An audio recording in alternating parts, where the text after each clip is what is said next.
After my divorce from Albert was finalized, I embarked on a new chapter of my life by moving in with my daughter, Diana. About 8 months into this transition, an unexpected event occurred. One day, while enjoying some downtime at home with Diana, I received a phone call from my mother that left me unsettled. She informed me that Albert and his mother had unexpectedly shown up at my parents' house, uninvited. Alarmed and curious, I quickly dressed and hurried over. When I arrived, I was surprised to find Albert and his mother seated on the living room sofa, apparently waiting for me. Confused by their sudden presence, I asked, "Why are you here at my parents' house?" Albert's response took me by surprise as he bluntly said, "I want you to return the money you owe me." Let me introduce myself. My name is Judy, and I'm a 38-year-old office worker. I was married to Albert for 10 years, and we share a daughter, Diana, who's now in 8th grade. Albert and I met on a blind date, where I was immediately drawn to his warm, friendly, and cheerful personality.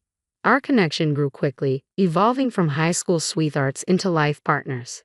After a year of dating, he proposed, and our wedding was a joyous occasion, celebrated with a close-knit group of my high school friends.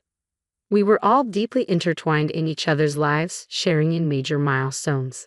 As time went on, each of my friends found their own partners and got married, forming a tight circle of married couples. I was happy and believed our home would always be a sanctuary of love and support. As we matured, our group transitioned from carefree singles into married adults. When I announced my pregnancy, it seemed like my friends were right behind me, with many also starting their own families. Before long, we had become a circle of mothers, sharing the joys and challenges of parenthood together. It felt like we were navigating the waves of life side by side, and I believed our bond would last a lifetime. I cherished my roles as both a wife and mother, while being equally passionate about my career. After graduating from college, I landed a position in the planning and development department of a large corporation. My days were packed, and the work was demanding but fulfilling. Every day brought new challenges and lessons. One of my friends, a stay-at-home mom, once teased me, saying, "Judy, you're a workaholic, but you somehow manage to maintain a wonderful family life. It's like you're living two lives." She admired my strength, though I often joked that I wished I had the energy of a man half my age. Both Albert and Diana played vital roles in helping me unwind after a long day at the office, bringing balance and joy to my life when I returned home.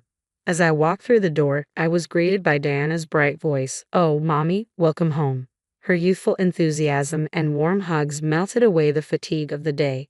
Albert had transitioned to part-time work at a local cafe after Diana was born, allowing him to take on the primary responsibilities of picking her up from school and preparing dinner.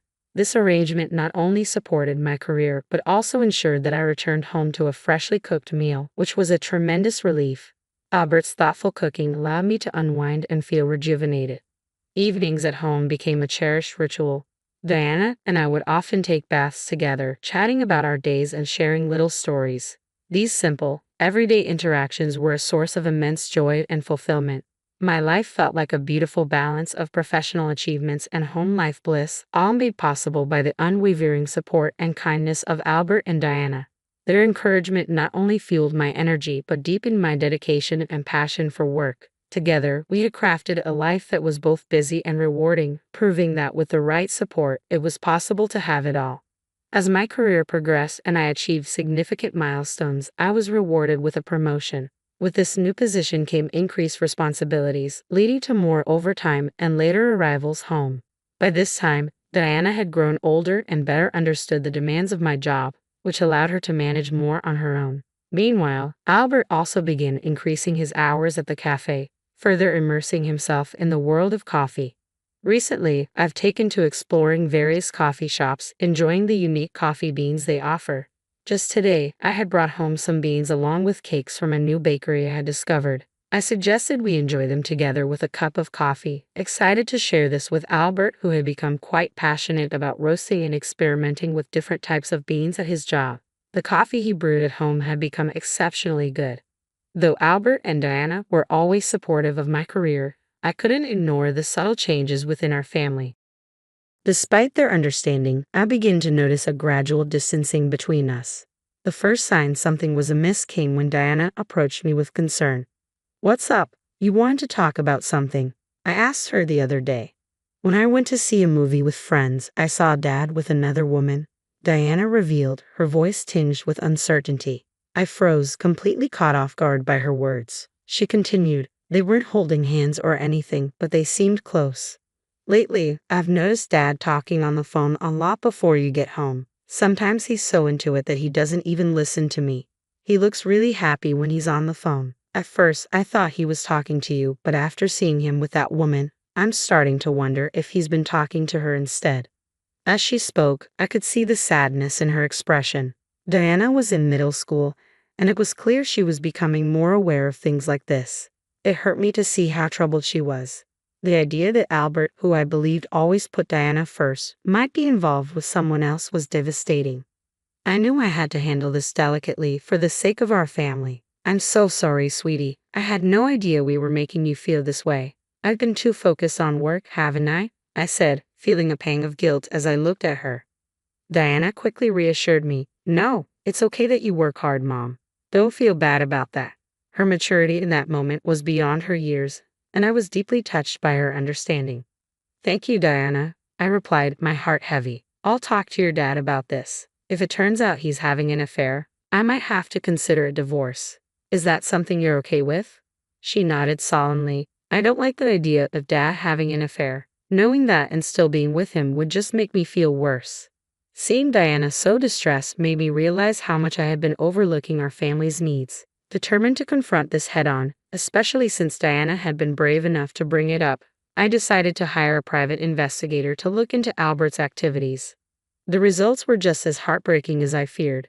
The investigator found undeniable proof that Albert was having an affair. Diana had been right. There were even photographs to confirm it. But what shocked me the most was the identity of the other woman, Tiffany, one of my high school classmates and a fellow member of our mom's group.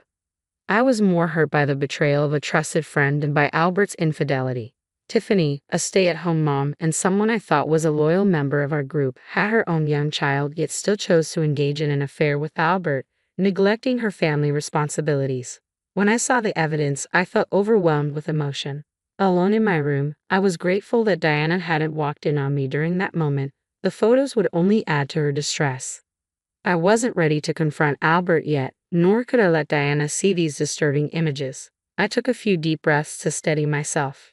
Shortly after, another friend from our mom's group mentioned she had switched jobs, which sparked an idea. I suggested a gathering, viewing it as a perfect opportunity to observe Tiffany without revealing that I knew about the affair. We scheduled the get-together for 2 weeks later. In the meantime, I quietly contacted a lawyer and began preparing for a potential divorce, fortifying myself for the challenges ahead. I took a moment to gently inform Diana about what I had uncovered and the difficult decision that her dad and I would be getting a divorce. Together, we spent our free time searching for a new apartment, hoping to find a space that would signify a fresh start for both of us. As the day of the planned gathering approached, I felt a mix of anticipation and dread. When the day finally arrived, I engaged in casual conversation with my friends, starting with questions about one friend's new job.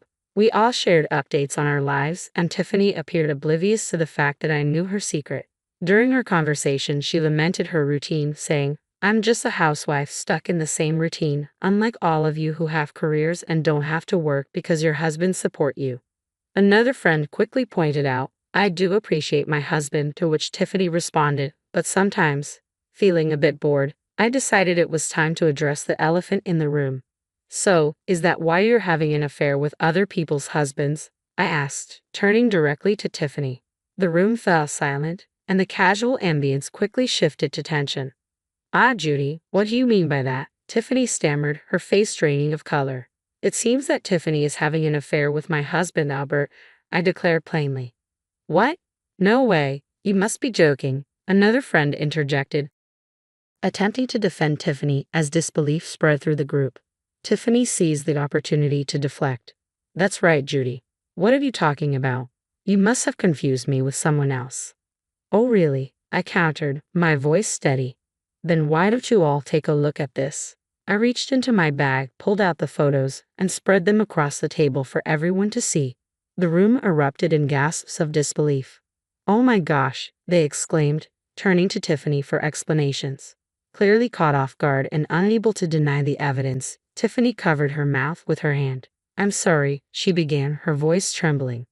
I happened to walk into the cafe where your husband works. I didn't know you worked there initially, but then I started going there regularly.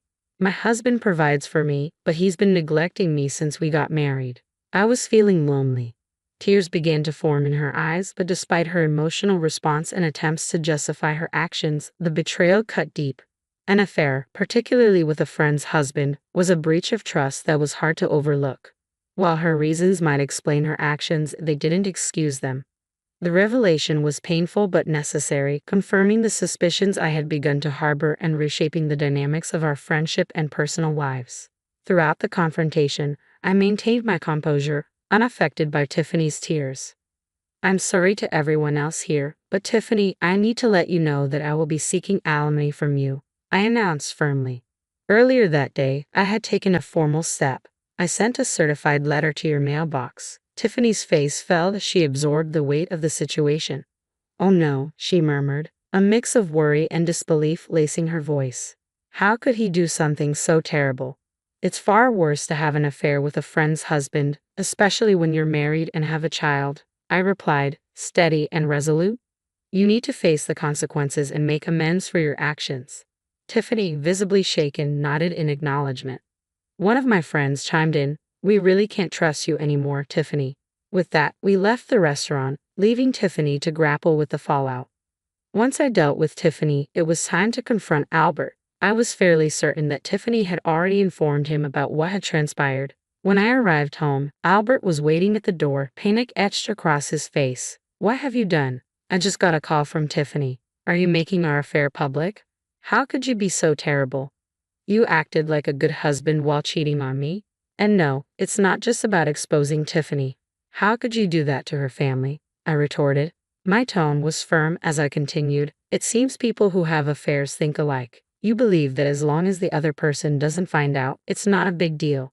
But what you did was wrong, and it all needs to come to light as part of your punishment. That's why I'm going to divorce you and seek alimony and child support. Faced with clear evidence of the affair, Albert could not deny the truth. He agreed to the divorce, though he was initially hesitant about the financial implications. However, once I hired a strong lawyer and made it clear I was prepared to take the case to court if necessary, he finally consented to the financial arrangements.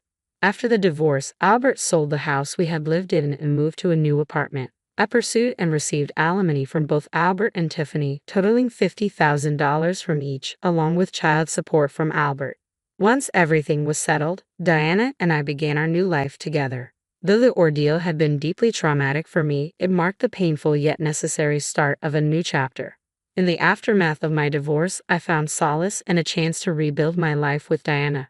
Over time, the emotional wounds began to heal, but about 8 months later, I faced an unexpected challenge. I was enjoying a peaceful day at home with Diana when an urgent call from my mother disrupted the calm. She informed me that my ex-husband Albert and his mother had shown up unannounced at my parents' house, forcing their way inside without permission. My father wasn't home, so my worried mother quickly reached out to me. I rushed over to my parents' house, and upon arriving, I found Albert and his mother lounging on the living room sofa as if they belonged there. Confused and alarmed, I asked, "What are you both doing here?" Albert's response shocked me. "I want you to give me back the money you owe me." "What?" I replied, bewildered. "I never borrowed any money from you." He retorted, "I paid $225,000 for our wedding. You were in charge of the arrangements, so that money was lent to you. Now that we're divorced, you're claiming it was all a fraud. Honestly, I could sue you for marriage fraud, but for now, all I want is $25,000 back as a settlement." His unreasonable demand left me speechless. His mother chimed in, insisting that I pay him as soon as possible. It was evident that Albert was struggling financially, which likely fueled his irrational demands. He had taken a full-time job at the cafe where he used to work part-time, but the pay was modest. "Albert, we were both equally involved in the wedding, and I covered more of our living expenses than you did," I reminded him, my voice firm. "The $25,000 is just a small fraction of what I contributed. Don't bother me with such unreasonable demands." As the tension escalated, they refused to leave. Just then, my father arrived, alerted by my mother. "What are you doing here?" he demanded sternly.